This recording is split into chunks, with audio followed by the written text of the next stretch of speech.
enough natural light to film this video? That is the question.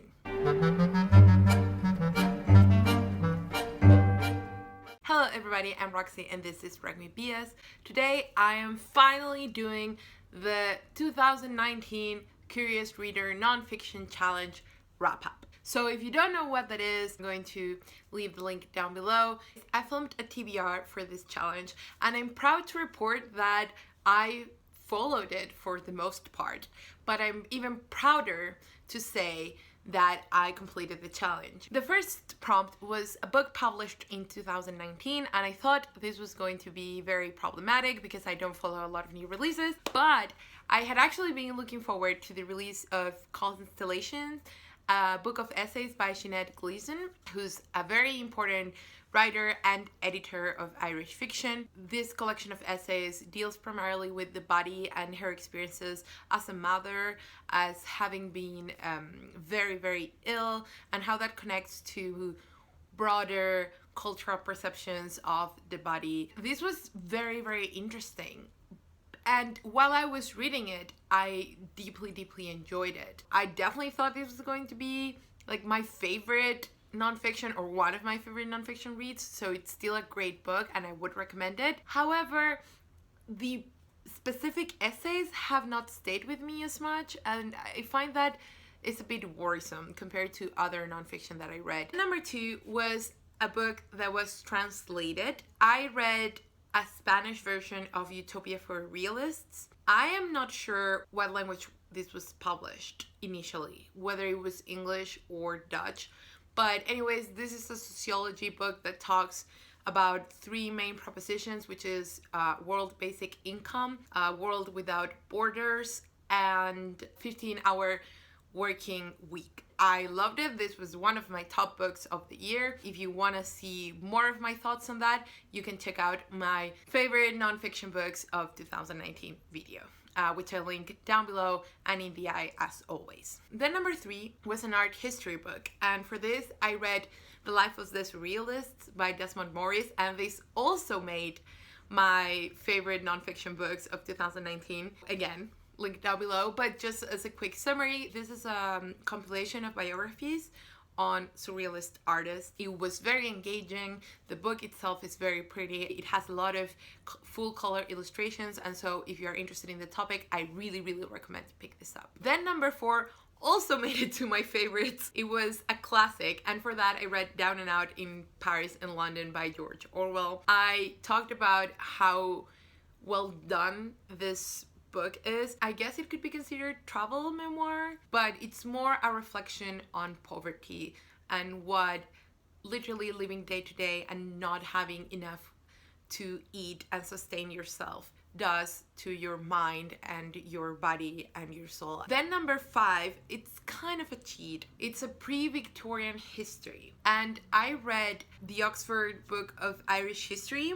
edited I think by Ray Foster. Some of the essays are pre-Victorian and some are like 20th century because it's a collection of chapters by different authors. So the problem with edited chapters is that they are bound to be uneven. For example, I really loved the literature one written by Declan Kibbert because I already love how he writes and he's like my favorite Irish scholar. Some chapters I loved and some others I thought were kind of lacking. Definitely would not recommend you start here with Irish history. Number 6 is read a book and watch a documentary on the subject, and I had so much fun. Okay, so I read The Art of Forgery, which was alright. It was very anecdotal and I thought it was going to be more technical. It had some of the technical things, but it was not what I was expecting. However, there is a book cited in this book that it's something like the history of forgery, and I would like to check that out. That said, it was entertaining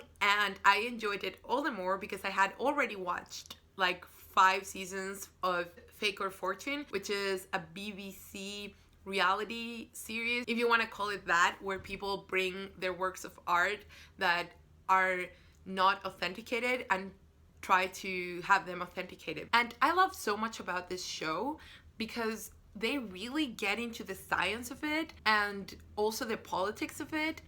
the difficulties of proving if something was crafted in a studio but was by the hand of an apprentice rather than the master, or in cases, for example, like Giacometti's statues where they were cast.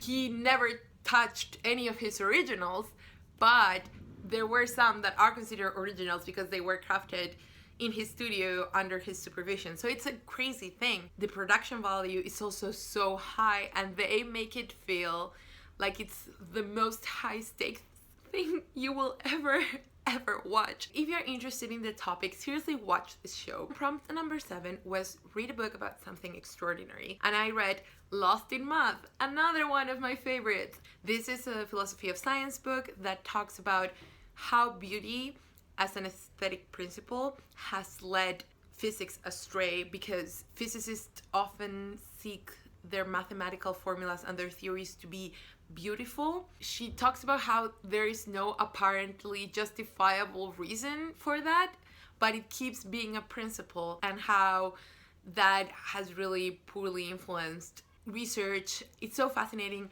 It sounds really dense, but she does the best possible job of explaining the theory. You really understand what the struggle is about. You don't need to know physics or math to understand the points of these books. Number 8, read a book about a sport or food. So I did read lots of books about food, but for the challenge I marked Apollo's Angels, A History of Ballet. What I love about this book, it's so well done, so well researched, so comprehensive, but also it has the perspective of Jennifer Husband having been a ballerina herself, and so she can also connect very deeply with the material. It's definitely a history book. It reads like a history book. It's, you know, a work of scholarship. It's so fun. It's huge, but it's great. Also, there's children playing outside my window now. Choosing today to record was the worst possible decision I could have made, but I literally don't have other time. We're just going to go with it. Let's just move on.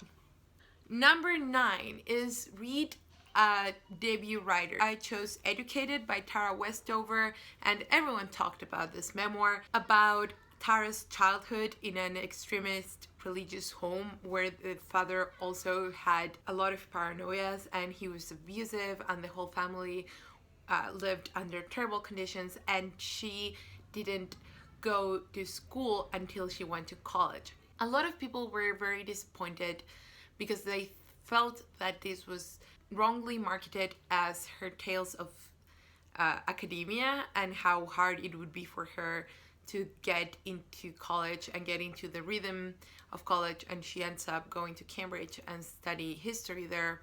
She's a PhD now, and a lot of people wanted to see more of that, me included. However, I can't critique this because it's such a personal tale that it's very hard for me to judge what she needs to tell me or what she needed to write about. This is more about her growing up and her relationship with her family and that type of education than her formal education. Knowing that going into it, I think helps to sort of curb your expectations.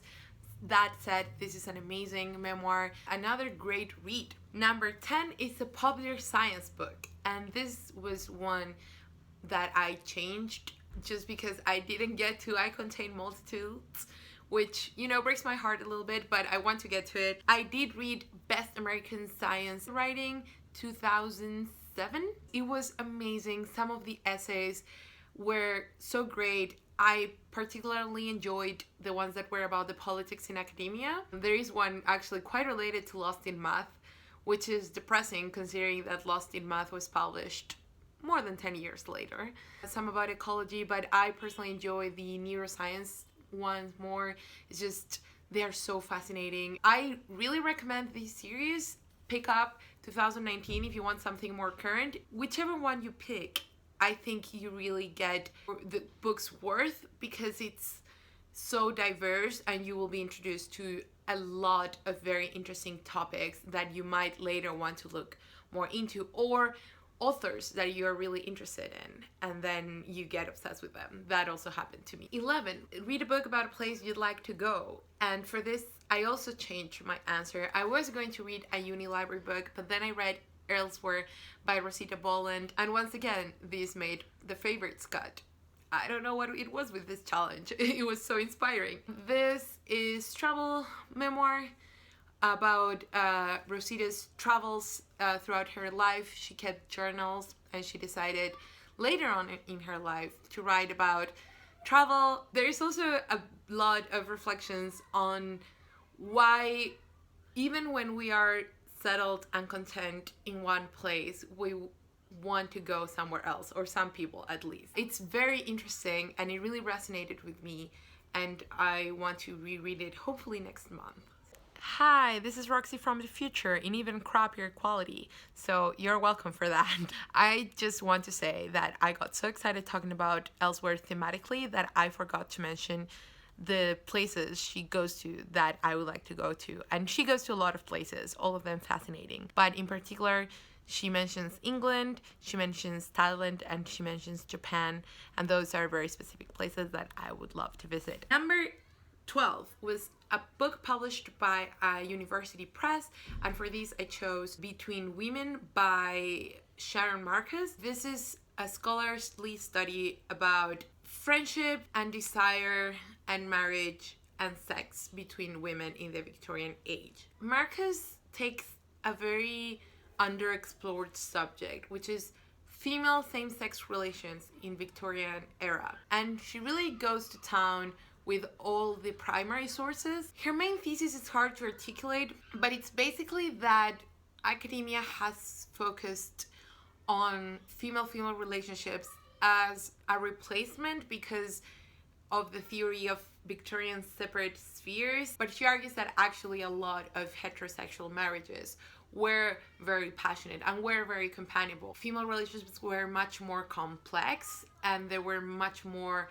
knowingly erotic elements at play, first with friendships, also with mother-daughter relationships. She talks a lot about corporal punishment, which was fascinating, but also about female marriages and to what extent these were accepted. Now, I do think she kind of overreaches. However, this was still super interesting. I would recommend it, but it is a scholarly work. Then number 13 is Microhistory of an Object, and I'm so excited. I read Brolliology, and this is a tiny but beautifully crafted book about umbrellas. And I didn't know this, but they are called brollies in the UK. That's why it's called Brolliology. So it talks about the umbrella as an object, what it has signified throughout the ages, all the cultural codes, and when it appears in literature. It's very beautiful. It's almost like a very extended literary essay if you're into that kind of thing. I love that it was not just Western centric. I thought that was amazing. Just a cute little book that I would urge you to pick up if the topic interests you. For the prompt Natural History of a Non-Predatory Animal, I read The Soul of an Octopus by Montgomery. This was a bit disappointing, I'm sad to say. I expected more on the science, and it's much more memoir than science. I was expecting something else, and I wanted more on the consciousness, but basically this is the time that Montgomery studied octopuses in the, I don't remember the place, but in an aquarium, and she talks about how little we know about how their consciousness works. In general with animals, you know, it's very difficult and it's a very complex subject, and she tackles it with love. I don't know, I enjoyed it, but I was expecting more science. That said, there is a similar book that I want to check out that apparently is more that. However, if you like nature memoirs, which this is a really good one, I would recommend it. The almost last challenge was read a book about something ordinary. I read A Philosophy of Walking. This also comes for the translated one if I were to double up challenges. Here's the thing. This is philosophy, supposedly. It talks a lot about Nietzsche. It talks some about Thoreau. But you know, I just found it meandering. I read a lot of Philosophy of Walking. I enjoy walking studies and like urban studies and space studies. Basically the walker and what can you walk, the city versus nature, it's just so interesting. And I thought this was going to really go into that. I was expecting a lot of this book and I didn't get it. Finally, read a biography of an inspiring woman, and this I also changed. I'm sorry, Annie Lister. I ended up reading A Rather Haunted Life by Ruth Franklin, which is a biography of Shirley Jackson, which also made my favorites list, so I guess I don't regret the switch. This is just such an amazing biography because it goes into such depth of her character, her parents' character, her husband's character, her cultural environment, both during her childhood and at Bennington, but it connects it all to her work without assuming that her work equals her life. I do think, though, I will return to it after having read most of Jackson's work because it has a lot of spoilers. Now, that didn't bother me because I was focusing on other things. I consciously made an effort not to dwell on those parts or just kind of let them slip my mind. And that is it. I am so happy I did this. As you saw, the results were extraordinary, so thank you, Natalie, because this was an amazing challenge, and see you next week for my Curious Adventure TBR. Have you read any of these books? Are you interested in reading any of these books? That's it. See you next time.